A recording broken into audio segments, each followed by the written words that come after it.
សាងបានព្រានព្រៃបានទៅជួបគំនោអិតក្នុងព្រៃវិសកម្មទេបុត្រនិមិត្តទៅយកមកក្រាបទូលបាទទិដ្ឋគមនីអភ័យហ្នឹងព្រានព្រៃហ្នឹងបានរង្វាន់ជាទីកប់ចិត្តច្រើនណាស់ដែលបានតម្លឹងមកថ្វាយព្រះជាហើយមានរតនៈនៅក្នុងសមុទ្រហ្នឹងបានអណ្ដែតមកហើយរស័ព្ទរស័ព្ទតាមរលក់មកតាមកោះនឹងឯងបានព្រះរាជបញ្ជាចាត់ឲ្យនាំយកមកដាក់ក្នុងព្រះរាជឃ្លាំងបានទៅជាសម្បត្តិគ្រប់គ្រាន់ទៀតក្នុងការកសាងមហាចេតិយឬមហាសធូបហ្នឹងអត់មានត្រូវទៅរៃអង្គាសប្រម៉ែប្រមូលប្រកាសអំពីអ្នកស្រុកទេ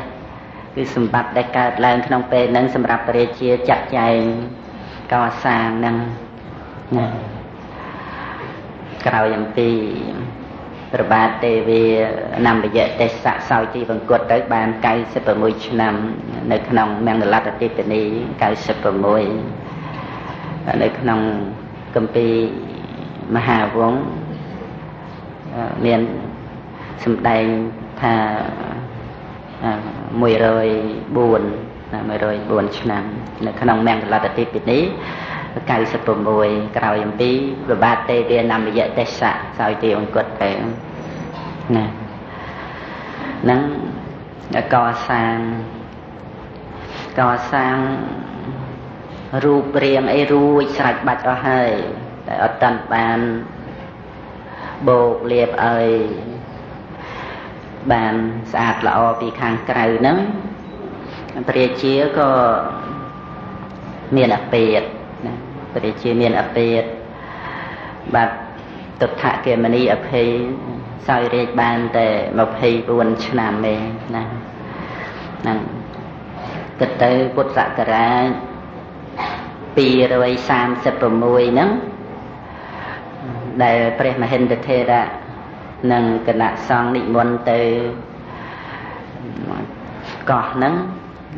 ព្រះបាទទេវានំយៈទេសៈទៅតែគ្រងរាជក្នុងឆ្នាំហ្នឹងឯងណា236ព្រះបាទទេវានំយៈទេសៈហ្នឹងសោយរាជបាន40ឆ្នាំគាត់ណាហ្នឹងរួចក៏សោយទីវង្គតទៅកាន់ឋានតែបតឹងហ្នឹងអស់96ឆ្នាំបានប្របាទ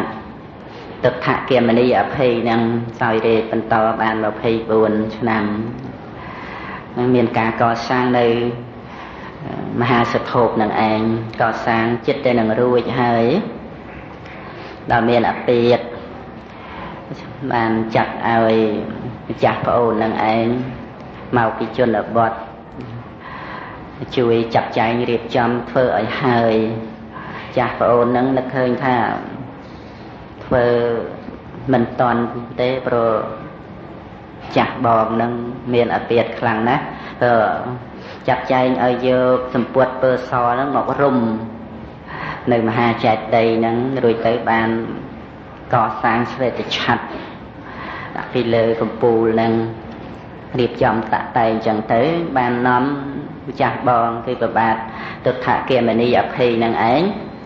ទៅឲ្យផ្ទុំនៅពីខាងត្បូងបច្ចេកដីចឹងនៅពីខាងស្ដាំព្រះរាជាគឺមហាចេតិយហ្នឹងដែលកសាងចិត្តទៅនឹងរួចហើយហ្នឹងហើយនៅពីខាងឆ្វេងលោហៈប្រាសាទណាលោហៈប្រាសាទហ្នឹងព្រះអង្គបានកសាងរួចចឹងឲ្យទៅជាវិហារខាងព្រះសង្ឃខាងមហាវិហារនៅក្នុងលោហៈប្រាសាទហ្នឹងបានកសាងហើយអញ្ចឹងតាមដំណើរហ្នឹងគឺព្រះរាជាដែលអាពាតនឹងឯងពេទ្យបរោះសែងព្រះអង្គដោយរឹងមាសយកទៅឲ្យផ្ទុំហ្នឹងគឺបែរប្រស័យស័កទៅទិសខាងកើតបែរប្រស័យស័កទៅទិសខាងកើតអញ្ចឹងខាងស្ដាំដៃគឺ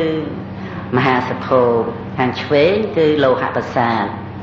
ណាពីព្រោះ โลหะประสาทนั้นในปีข้างไอซานព្រះស្រីមហាពោធិ៍ណាចឹងនៅពីអេសានព្រះស្រីមហាពោធិ៍ចិត្តទេមិនដល់100ម៉ែត្រផងទេនឹងលោហៈប្រាសាទនោះឯចំណែកព្រះសធូបហ្នឹងនៅពីខាងជើងមហាពោធិ៍ហ្នឹងកន្លះគីឡូនៅពីខាងជើង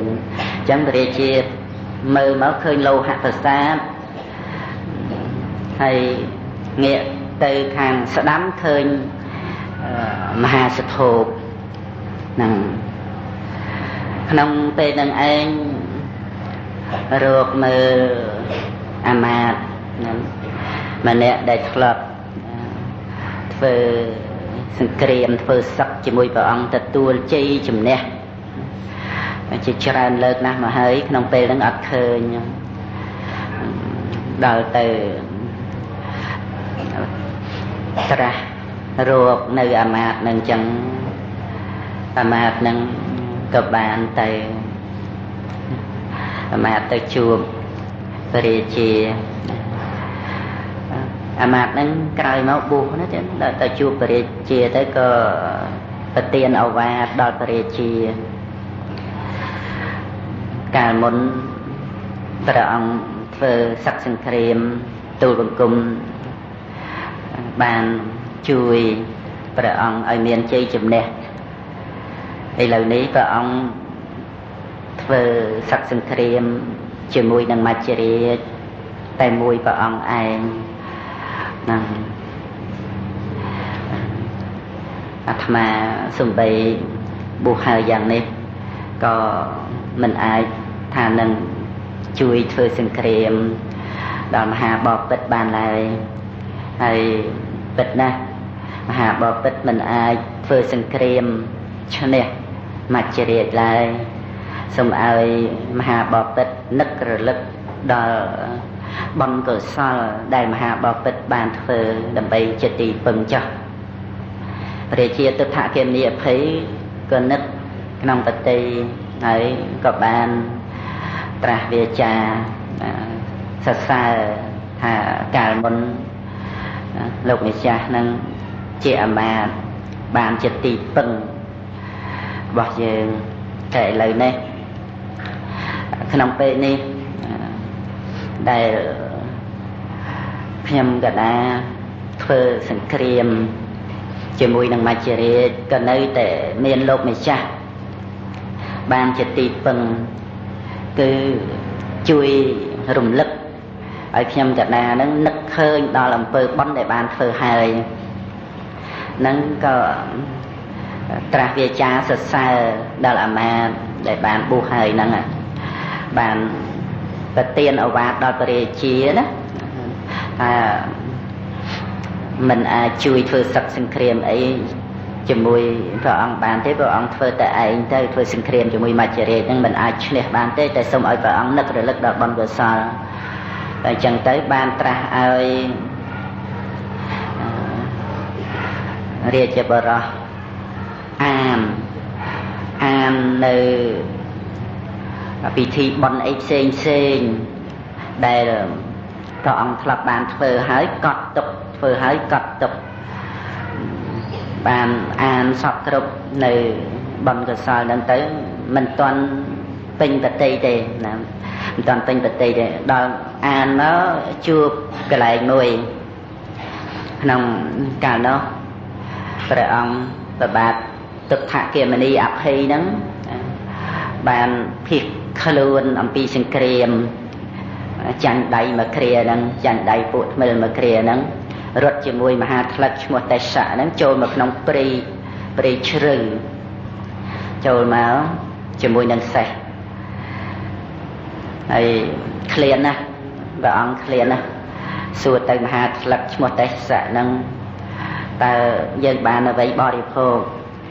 មហាថ្លឹកហ្នឹងក្រាបទូលព្រះរាជាថាទូលបង្គំមានស្បៀងអាហារទុកយកមកក្នុងសម្ពុតហ្នឹង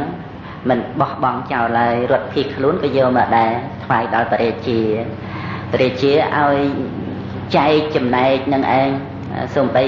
មិនច្រើនប្រមាណក៏ដោយឲ្យចែកជា4 ហើយចែកជា4ចំណែកហើយក្នុងពេលហ្នឹងមានជីវិតតែ3ទេគឺបរិជាមួយមហាថ្លឹកឈ្មោះតេសៈមួយនិងសេះមួយដល់បរិជាឲ្យបែងជា4អញ្ចឹងមហាថ្លឹកឆ្ងល់ទូលគ្រូបរិជាក៏ត្រាស់ថាយើងមិនដែលបរិភោគមុនការឲ្យទានដល់សាមណៈទាំងឡាយសំបីក្នុងពេលនេះក៏យើងនឹកឃើញដល់ការធ្វើទានដល់សាមណៈដល់